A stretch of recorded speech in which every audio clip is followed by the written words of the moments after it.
Muy buenos días. Decía que con la venia de la presentadora, y si no tiene inconveniente, voy a hacer la presentación desde acá, donde me queda más cómodo ver la pantalla que estar volteándome constantemente. Es muy usual en la experiencia legislativa y forense en Costa Rica incurrir en el error de que al satisfacer una aspiración de promulgación de un cuerpo normativo, ya sea doméstico o internacional, la tarea ya está hecha. Y me parece que ese error, lamentablemente, ha dado el traste con algunas iniciativas de reforma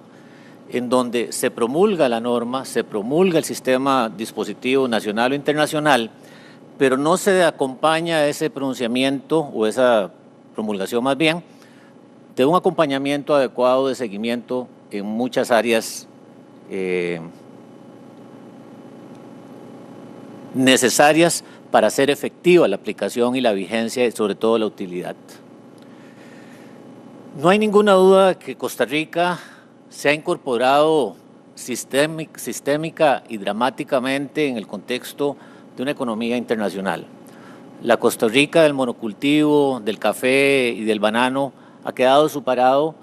por una economía absolutamente diversificada y totalmente inserta en una economía internacional desde el punto de vista económico y desde el punto de vista turístico inclusive. Eso ha provocado, y yo diría forzado, la necesidad de una modernización del sistema jurídico costarricense para ajustarlo en una serie de áreas a la normativa internacional vigente, aplicable propia a este tipo de realidades económicas. No de poca importancia la ratificación de la Convención de la Haya sobre el tema de la apostilla. Los que estamos en la actividad privada podemos contar la tragedia, la pena, la vergüenza y las dificultades que provocaba la traída de documentos internacionales para surtir efectos jurídicos en Costa Rica cuando teníamos la ausencia de la ratificación de la apostilla. Una omisión terrible, inaceptable, que afortunadamente fue sustituida por una aprobación, una ratificación de esta convención. La aprobación sobre la ley de arbitraje internacional que coloca a Costa Rica en un sistema dual en el entorno internacional, en donde tenemos una ley de arbitraje doméstico vigente desde allá el año 88, pero ahora acompañada de una ley sobre arbitraje internacional que básicamente está inspirada, si acaso no una copia, de la ley modelo y que pone a Costa Rica nuevamente en el entorno internacional en materia de arbitraje. Pero quizás este, por ejemplo, es uno de esos casos en donde se luchó y se aspiró por años por la promulgación de una ley de arbitraje internacional, pero en mi criterio faltó y sigue faltando todavía la conceptualización de un proceso de estos como lo que yo llamo una decisión país.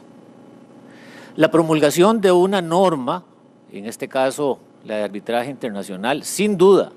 constituía una premisa básica para la posible inserción de Costa Rica en el entorno del arbitraje internacional. Costa Rica tenía y ha tenido desde hace ya tiempo y lo sigue teniendo todas las condiciones adecuadas para convertirse en un centro de arbitraje internacional eficiente y moderno.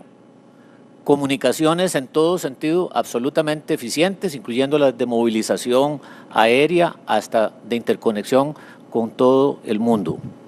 Una estructura, una industria de servicios que puede acompañar a los procesos arbitrales en el campo de peritajes, de contabilidad, de finanzas y desde luego de abogados, a mi criterio, de primer nivel.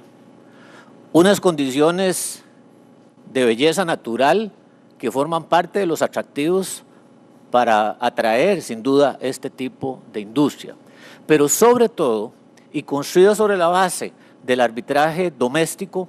una cultura arbitral doméstica absolutamente concorde y acorde con las tendencias modernas del arbitraje internacional. Faltaba la ley, que ya la tenemos, pero sigue faltando en mi criterio ya una decisión corporativa, una decisión empresarial, una decisión política que termine acompañando esto. Por ejemplo, la parte puramente mercadológica a nivel internacional y algunos otros pequeños detalles como por ejemplo la parte impositiva. Tenemos un sistema que somete a los árbitros todavía a una retención del 15% por los honorarios que se pague. Tema que por ejemplo en los países que quieren estimular el arbitraje internacional han decidido por una exoneración. En un caso concreto en donde había un arbitraje internacional aquí en Costa Rica y hubo que remitir una serie de pruebas que eran literalmente cajas de CDs, las aduanas costarricenses estaban cobrando impuesto sobre la, comillas, importación de esos CDs como si se tratara de un material de carácter comercial. Esas pequeñas cosas, aunque parezca absurdo, pueden terminar dando al traste con unas condiciones externas idóneas para convertir a Costa Rica en un centro. Y es por eso que el tema del planteamiento de lo necesario y los retos para interponer o para hacer vigente este tipo de normativas es importante.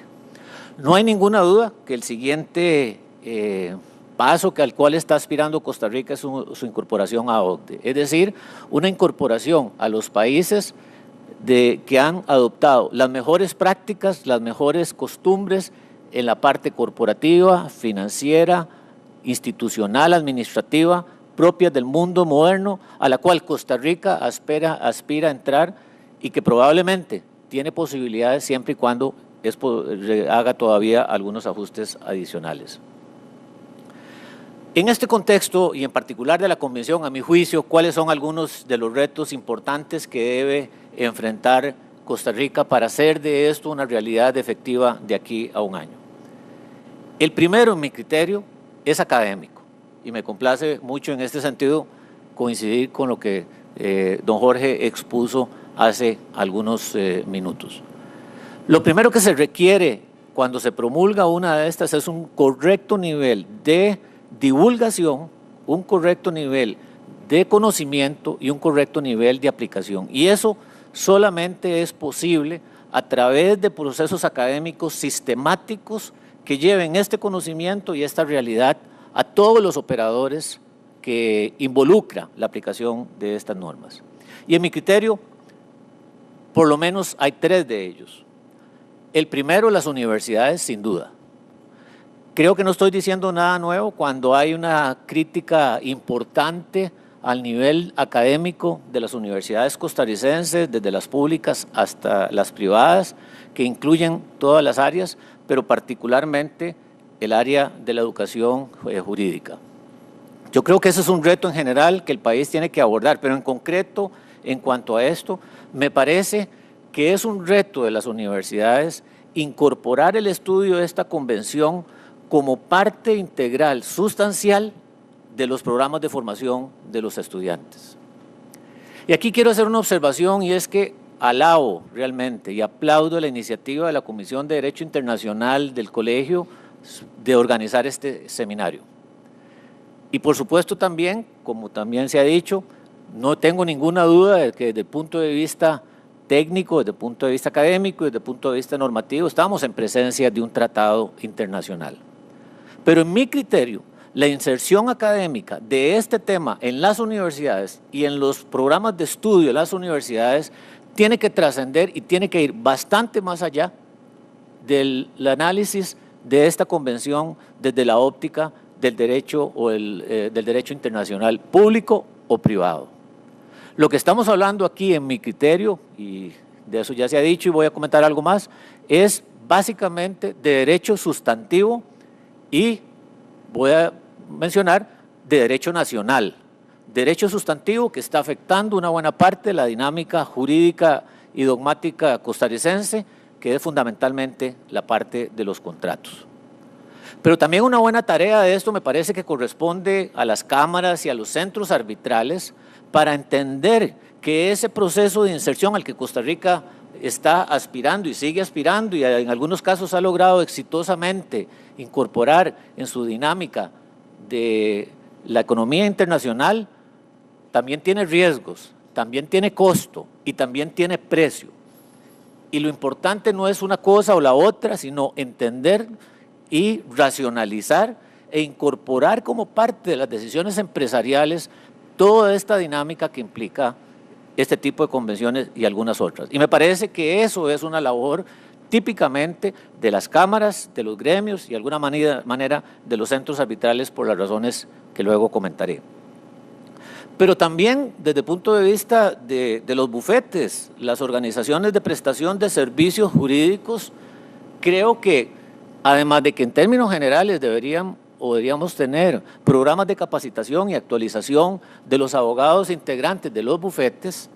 en este caso en particular me parece crítico y necesario e indispensable que estas organizaciones también incorporen esto como parte de los programas de capacitación que existen en nuestras organizaciones. Vamos a ver.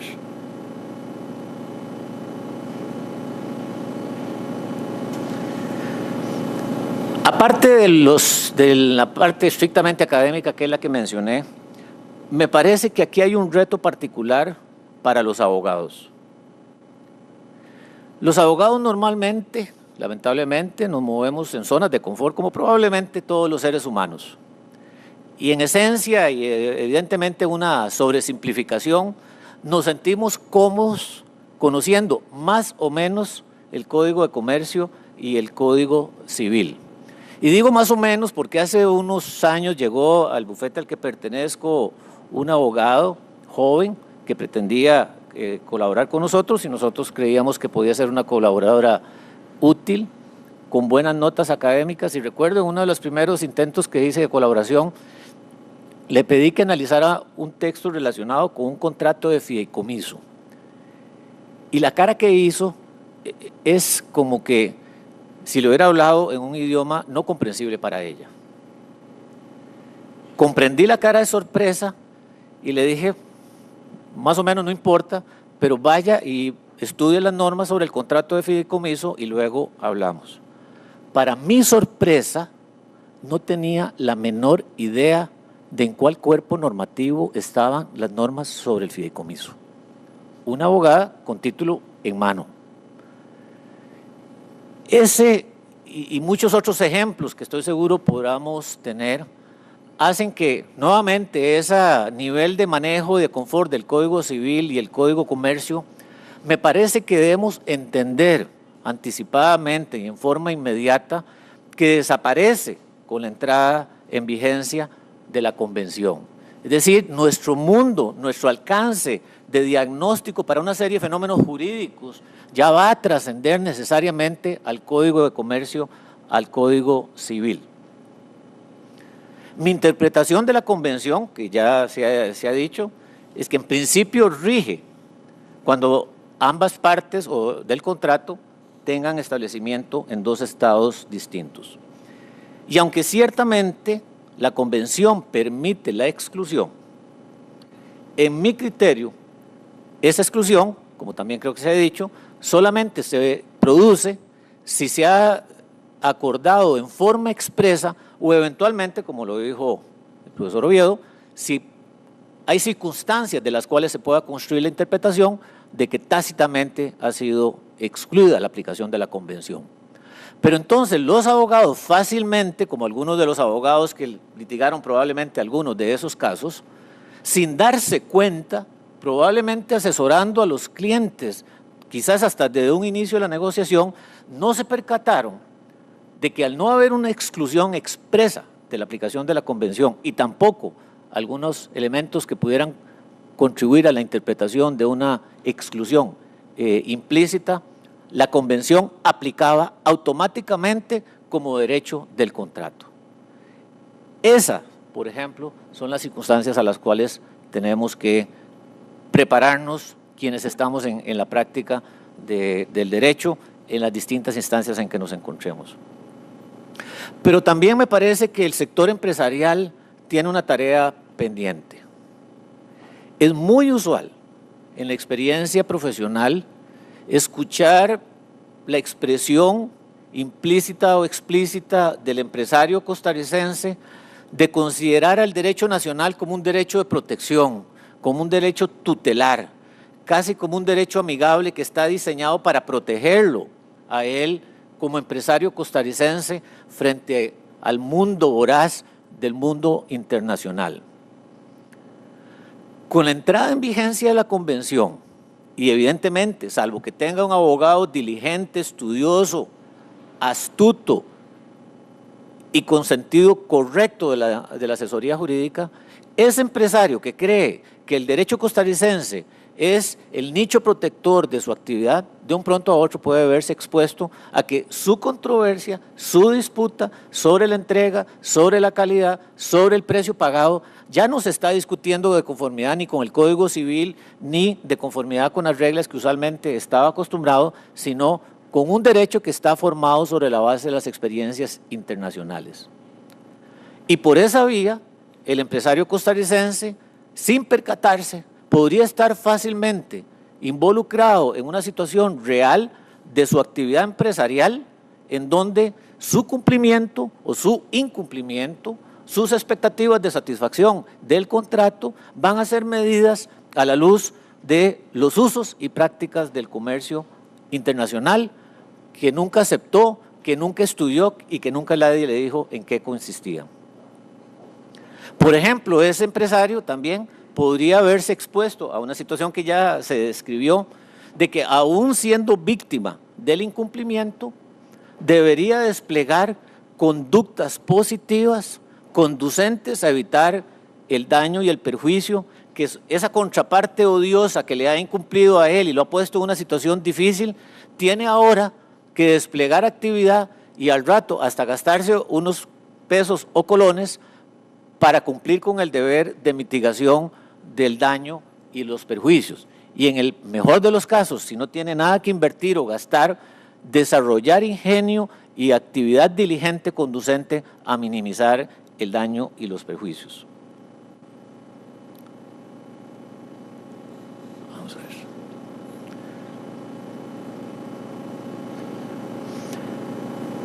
Me parece que en el ámbito de la cultura arbitral, igualmente, hay toda una clase de retos por cumplir. La ley RAC autoriza la aplicación de los usos y costumbres aún sobre norma escrita. En mi experiencia profesional y en mi experiencia como árbitro y de alguna manera en la participación en foros, me sorprende mucho que esta norma propia de la ley RAC a veces pasa desapercibido. Y probablemente pasa desapercibido porque debo reconocer que la ley RAC en general, por lo menos en el capítulo de arbitraje, es fundamentalmente una ley sobre el procedimiento arbitral. Pero digo fundamentalmente porque claramente en cuanto a esto tiene una norma sustantiva que revierte lo que vamos a ver posteriormente, que es la jerarquía de fuentes en materia mercantil. Autoriza los usos y costumbres como posible fuente del derecho aún sobre norma escrita. Es decir, es una aplicación de usos derogatoria de la norma escrita inclusive. Sí llamó la atención que la ley RAC no menciona los principios generales y me parece que ahí hay un reto interpretativo al cual habrá que abordar en el momento oportuno. Y finalmente, la ley de arbitraje internacional dispone que esa ley de arbitraje internacional debe ser interpretada en consideración a la naturaleza internacional, la uniformidad y los principios de la ley, con lo cual está prácticamente emulando la norma similar que contiene la convención, con la diferencia de que la convención es básicamente sobre normas sustantivas, mientras que la ley sobre arbitraje internacional es esencialmente procesal. Me parece que el ejercicio también de identificar y reconocer el impacto de la convención en el campo, en la cultura arbitral costarricense, está por iniciarse y es una obligación que sea iniciada por todos aquellos que compartimos la afición por el derecho arbitral. Y me parece que uno de los principios o los retos particulares es si la normativa propia de los procesos arbitrales dan cabida a la aplicación de la convención o de sus principios. Por ejemplo, en el arbitraje internacional. A mí particularmente no me cabe ninguna duda de que sí. o en el arbitraje doméstico. Habrá que ver, como ya indiqué, la ley habla específicamente de la autorización de la aplicación de usos, aún en contra de la ley, no habla sobre los principios y habrá que hacer el ejercicio. Sí, en el arbitraje doméstico, en donde las partes son costarricenses, el cumplimiento de las obligaciones es en Costa Rica, se firmó en Costa Rica y se ejecuta en Costa Rica, dará espacio o no para la aplicación de las normas de la Convención. Pero a mi criterio, y tal vez como una especie de cobertura, globo general que cubre todo lo anterior, me parece que el ejercicio más importante que hay que hacer a partir de la promulgación de esta convención tiene que ver con el sistema legal costarricense. El profesor Oviedo consultaba, dudaba o admitía que tal vez en Costa Rica el sistema de reforma legislativa podría ser más eficiente que lo que sucede en Colombia. Y ahí voy a traer a colación una anécdota que tuve una vez con el profesor Fernando Mantilla Serrano, quien estoy seguro que conocen, cuando en un foro mencionaba que en Colombia la edad de los litigantes se medía por el número de casos que podía iniciar y acabar en su vida. Y decía que la cifra mágica a la cual habían llegado era 1. Cuando me tocó a mí participar en ese foro sobre el tema, que era sobre arbitraje y cómo el arbitraje podría constituir un mecanismo de alivio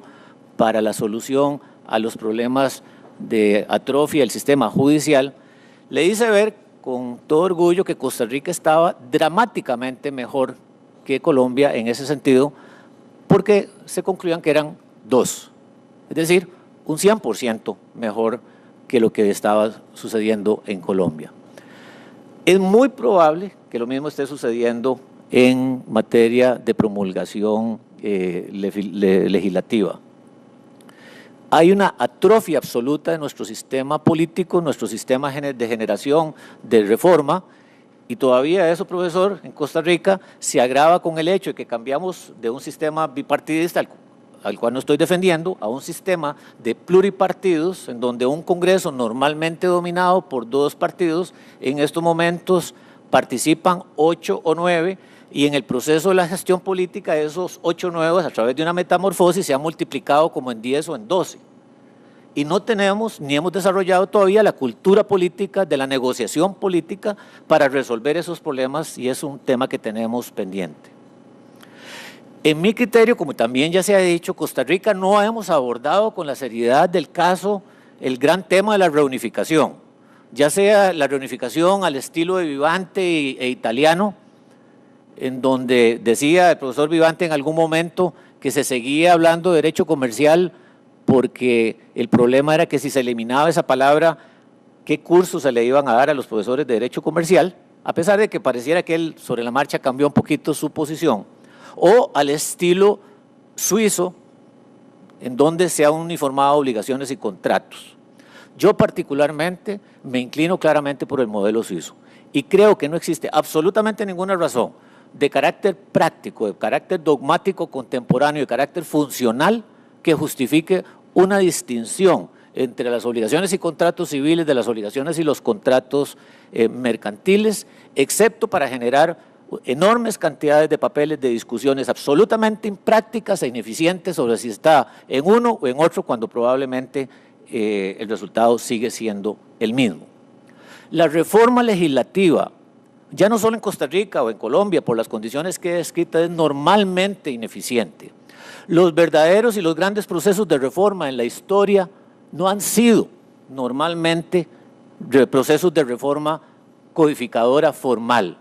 o por lo menos esos procesos de reforma han provenido de realidades sustantivas, culturales, sociológicas y jurídicas, aunque no necesariamente reconocidas por la ley, que después terminan transformándose en procesos de reconocimiento formal de la ley de esos fenómenos que ya existían. En mi criterio, y a pesar de que decía que alabo el esfuerzo de la Comisión de Derecho Internacional, a mí me parece que independientemente del componente de tratado internacional que existe, el convenio es una norma nacional,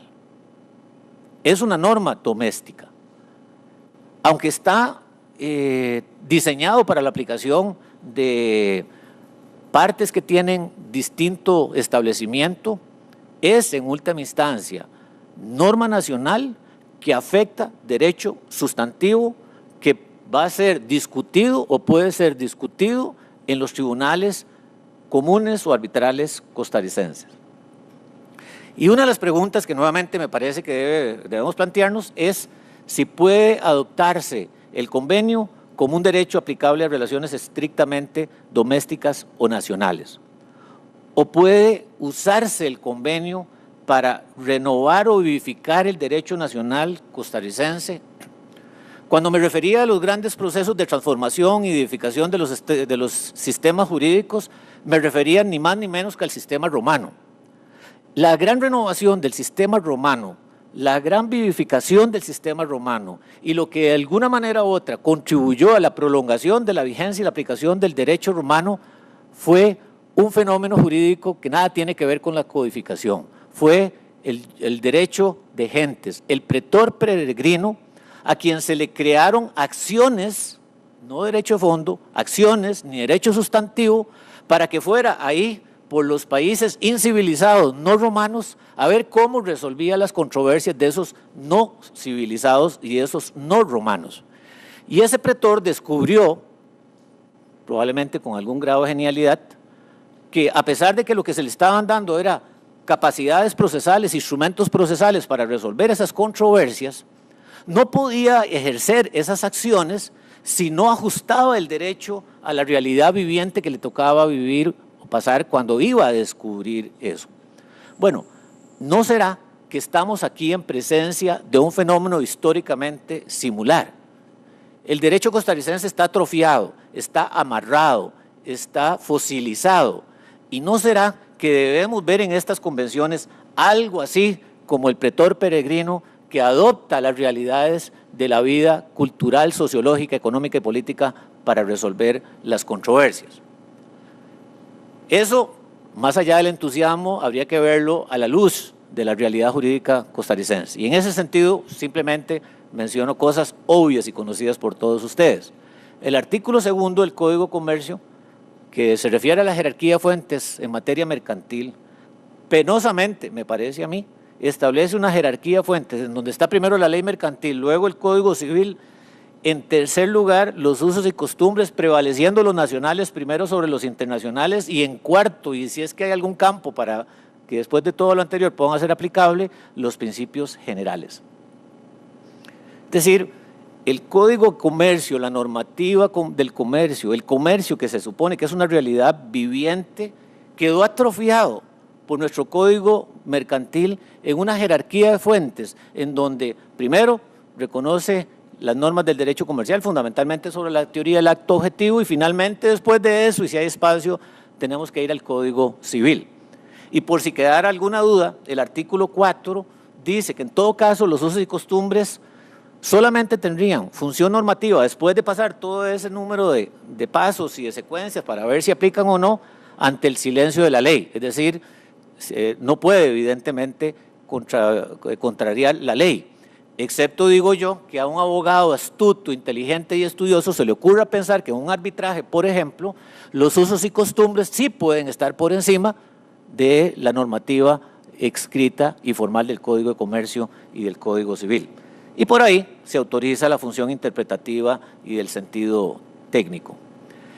El artículo 1 del Código Civil, que me parece que es otra herramienta que habría que ver para cómo manejar esto, reconoce la costumbre, los usos y los principios generales como fuente escrita para interpretar, delimitar e integrar las fuentes escritas. Parece un lenguaje relativamente amplio y generoso, excepto que el artículo 3 dice que solamente pueden darse eso cuando hay defecto de ley aplicable.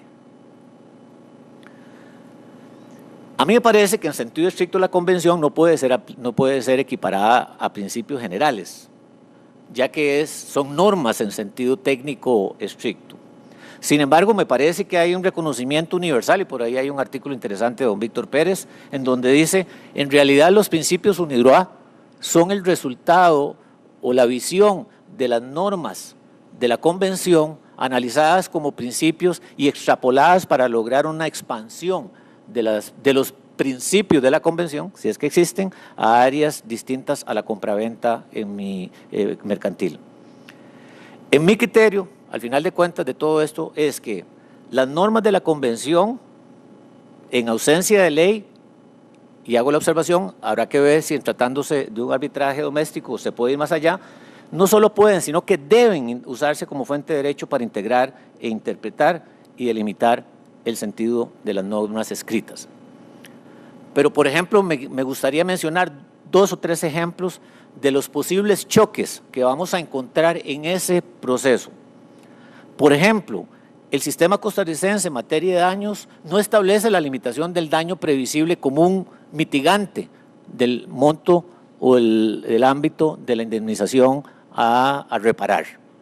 En un famoso caso, en una discusión en que esto se planteó, la Sala de Casación dijo efectivamente el sistema costarricense no reconoció y no reconoce legislativo normativamente la limitación del daño no previsible,